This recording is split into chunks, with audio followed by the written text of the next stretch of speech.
Okey, Assalamualaikum guys. Bertemu lagi kita dalam Wasya Channel. Satu perkongsian, satu pembelajaran. Okey guys, pada kali ini aku nak berkongsi mengenai wuduk dan perkara-perkara yang membatalkan wuduk. Mari kita tengok.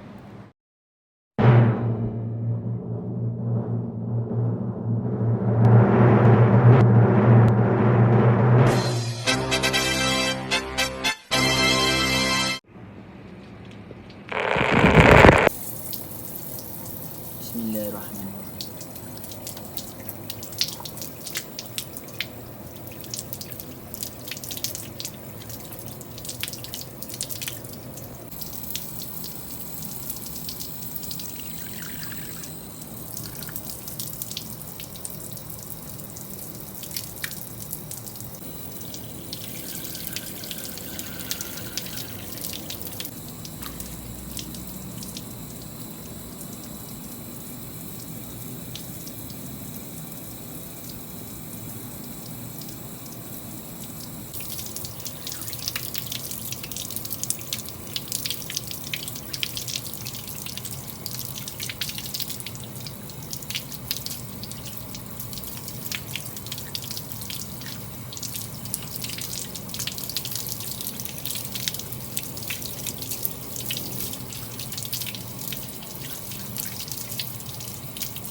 Okey, baik.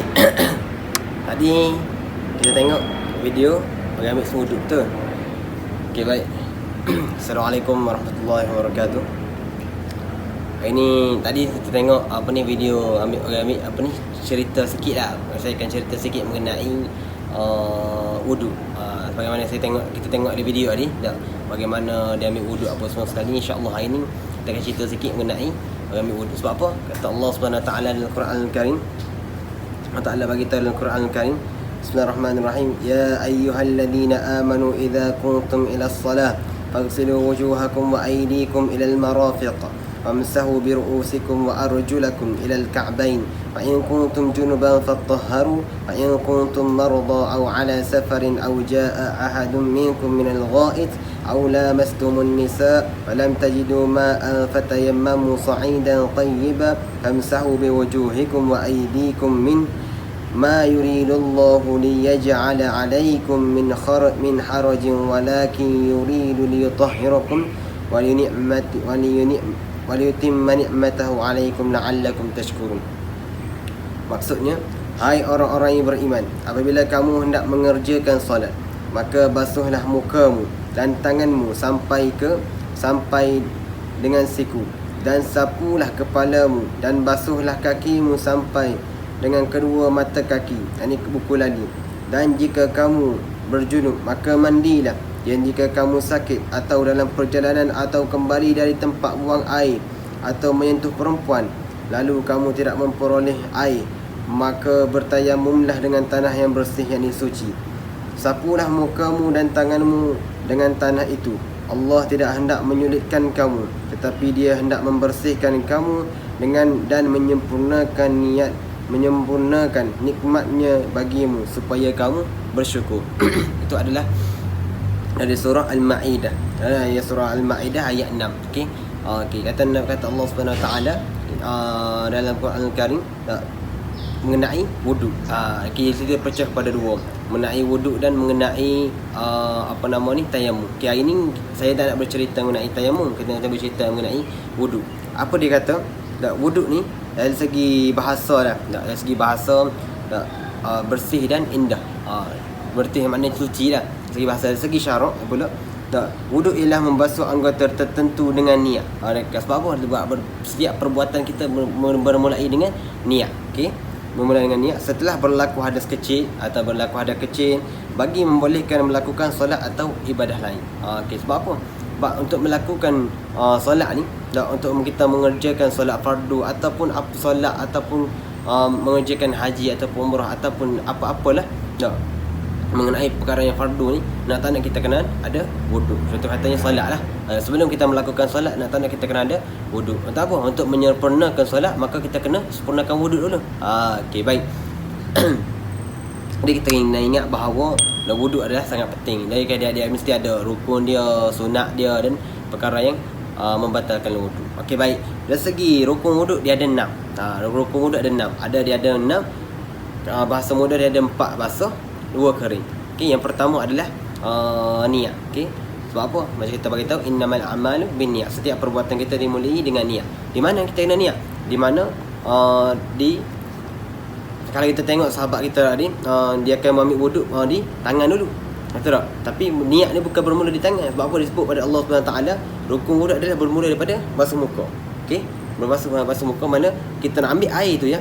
Setiap kita basuh muka tu, okey, siapa je air di muka, okey, itulah niat kita. Bukan kita niat di mulut tapi di hati kita. Itu adalah niat. Okey, saja kami wuduk kerana Allah Taala.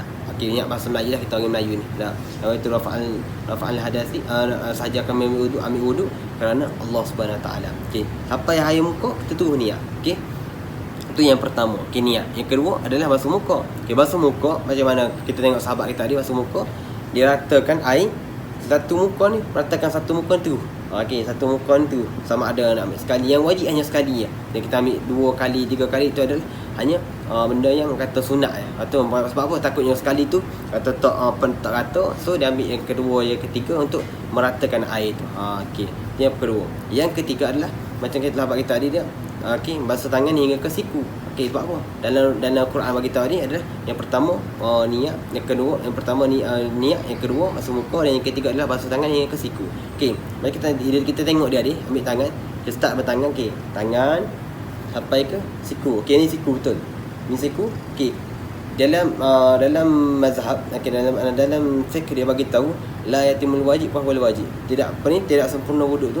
Dan kita terjemah bahasa kita lah, tidak sempurna tu. Kita takut apa? Takutnya kita ambil sekerat ni, tak. Takutnya tak sempurna wuduk kita. Sebab apa? Bila kita buat gini, dia bergerak sini ni. So kita kena perlebihkan. Sebab apa? Tak sempurna yang wajib tu, melainkan kita sempurnakan dengan dia. Maka kita ambil lebih sikit. Itu apa? Untuk menyempurnakan wuduk tu. Okey. Sama ada apa tu, kita habiskan tangan kanan, lepas tu kita habis dengan tangan kiri. Habis. Basuh tangan yang ke siku. Okey, yang seterusnya dan yang keapa?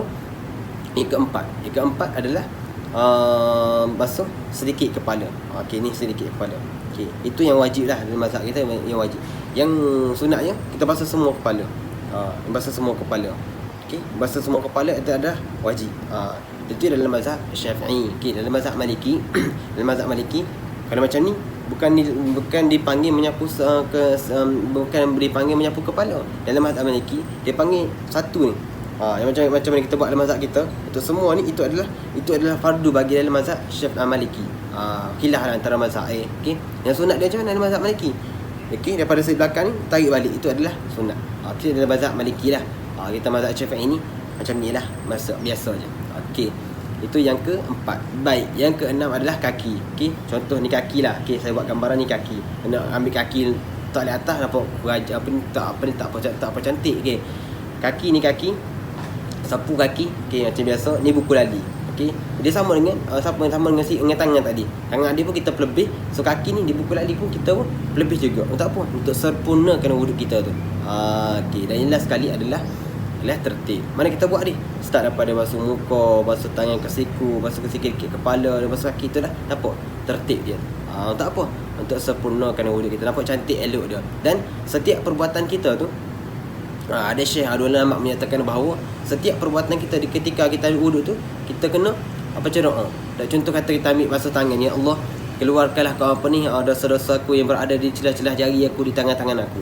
Basuh mulut pun, ya Allah, keluarkanlah aku dosa-dosa yang ada di celah-celah gigi aku, celah-celah lidah aku, celah-celah mulut aku. Begitu juga hidung kita, begitu basuh muka kita, basuh tangan kita, dan sampailah ke basuh kaki aku. Sebab apa? Sebab setiap perbuatan kita tu, kita minta ampun dengan Allah Subhanahu Taala, Allah akan gugurkan setiap air, titisan air yang jatuh daripada air wuduk kita, bagi Allah Taala kira banyak mana dosa yang atas yang ada pada diri kita. Okey, itu adalah sedikit penambahan lah. Okey, baik. Perkara-perkara yang sunat, okey, untuk kita mengambil wuduk adalah yang sedikit lah saya boleh sebut sini lah. Sebab nanti kita akan tunjuk dalam gambar rajah perkara-perkara sunat yang boleh kita bagi tahu. Ya, contohnya kata niat. Tak baca ni, basuh tangan tu adalah niat. Okey, itu adalah perkara sunat. Okey, basuh baca bismillahirrahmanirrahim, permulaan tu. Dan nak ambil wuduk tu baca bismillahirrahmanirrahim. Itu adalah kata perkara sunat. Begitu juga basuh tangan, okey, komo atau basuh air celah gigi ataupun bersiwak ataupun ini gosok gigi. Okey, itu adalah semua adalah perkara-perkara sunat ketika kita ketika kita ambil wuduk. Macam kita basuh telinga sebelum kita basuh kaki tu juga adalah sunat. Okey, dia macam untuk basuh telinga ni, kita masuk air dalam telinga, kita ambil basuh tangan, kita masuk air dalam telinga. Kalau kita kata ambil air pak macam tu, bukan macam tu. Ambil air, kita basuh dalam telinga macam ni. Masukkan jari ibu ni, ibu jari ni belakang. Ibu jari ni belakang ni. Ibu jari ni main belakang ni. Okey, untuk meratakan. Itu ada sunat saja, okey, bukan yang wajib. Yang wajib dia adalah rukun yang 6 tadi. Okey, niat, basuh tangan, basuh niat, basuh muka, okey, tangan yang ke siku, dahi, sikit kepala, basuh kaki adalah yang kena adalah tertib. Okey, baik. Yang terakhir adalah mengenai perkara-perkara yang membatalkan wuduk. Okey, dalam yang saya belajar dah lebih kurang dia ada 5. Okey, perkara-perkara yang membatalkan wuduk. Yang pertama adalah keluar sesuatu daripada kemaluan. Contoh katalah, okey, kita kencing ke, kita berak ke, kita buang hadas besar ke, okey, kita buang hadas kecil ke, keluar sesuatu daripada kemaluan, maka nak tak nak batal wuduk kita. Begitu juga kita dalam mazhab Syafi'i, persentuhan antara lelaki perempuan yang yang kata bukan daripada keluarga kita. Okey, bukan daripada keluarga kita. Mana kata bukan mak ayah kita lah, bukan mak kita, bukan mak saudara kita, bukan adik-adik kita. Ini orang yang haram kita, bukan orang yang haram kita nikah. Bukan orang yang halal kita nikah. Okey. Ya, orang yang untuk orang yang halal kita nikah. Okey. Untuk orang yang halal kita nikah, maka haram kita bersentuhan dengan mereka. Orang yang halal yang ni bukan mukmin, bukan muhrim, bukan mukmin, bukan muhrim. Allah, silap. Okey, biasalah manusia macam itulah tersas tu. Baik, ini bukan muhrim kita, so nak tak nak kena ambil air semaya, kena ambil wuduk. Okey, begitu juga kalau kita hilang akal ke, gila ke, okey, juga adalah perkara yang membatalkan wuduk. Okey, dan yang terakhir adalah kalaulah kita ni kata duduk saja-saja tu sentuh kemaluan kita dengan ni tapak tangan kita. Ibu jari ni dia panggil perut jari. Perut jari kita ataupun ni tapak tangan kita ni, maka batal wuduk kita. Itu adalah kelima. Tapi kalau dah kita bersentuh dengan ni, contohlah kita ada anak dah. Kita ada anak, kita sendiri dah nak basuh kencing, nak basuh berak ke apa semua sekali, nak basuh berak anak apa semua sekali, kita basuh ke ni belakang tapak ni. Ni belakang tangan ni, tak apa, tidak membatalkan wuduk. Tapi kalau rasa mari rasa was-was tu, eloklah ambil wuduk. Sebab apa? Was-was tak ada daripada syaitan. Okey.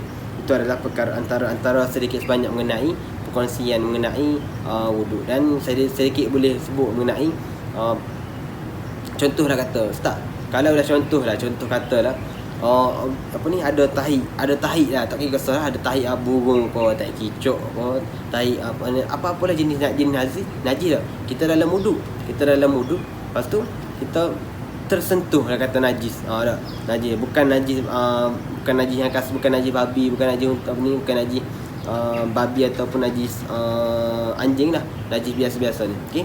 Tersentuh maka batal wudu. Tak batal wudu sebab apa? Sebab kita ingin tengok pada syarat ni. Tengok syarat yang membatalkan wudu apa dia. Okey. Jangan kita rasa. Sebab apa ada orang tanya kok, Ustaz. Ada apa ni, saya kan Muslim. Lepas tu sentuh kan non-Muslim. Dan Muslim kan makan tak apa ni, tak makan apa ni, makanan dia tu lah. Batal wudu. Sebab apa nak batal wudu? Okey. Kita tak membatalkan wudu juga. Sebab apa? Kita tengok pada asal balik. Apa syarat-syarat yang membatalkan wudu. Itu sahaja sedikit perkongsian untuk mengenai bab wudu. Okey, apa yang ada yang tak kena, ada penambahan tu boleh komen dekat bawah. Okey, sama-sama kita belajar. Sebab saya pun hanya apa ni, berkongsi apa yang saya tahu, itu sahaja. Okey, apa yang baik itu daripada Allah Subhanahu Wa Taala, dan apa yang kurang lemah tu semua daripada kesilapan saya sebagai student, sebagai student yang sentiasa belajar. Okey, baik. Assalamualaikum warahmatullahi wabarakatuh. Okey guys, saya rasa cukup saja perkongsian kita pada kali ini, iaitu mengenai wuduk dan perkara-perkara yang membatalkan wuduk ya. Okey, jumpa lagi dalam One Share Channel. Satu perkongsian, satu pembelajaran. Assalamualaikum.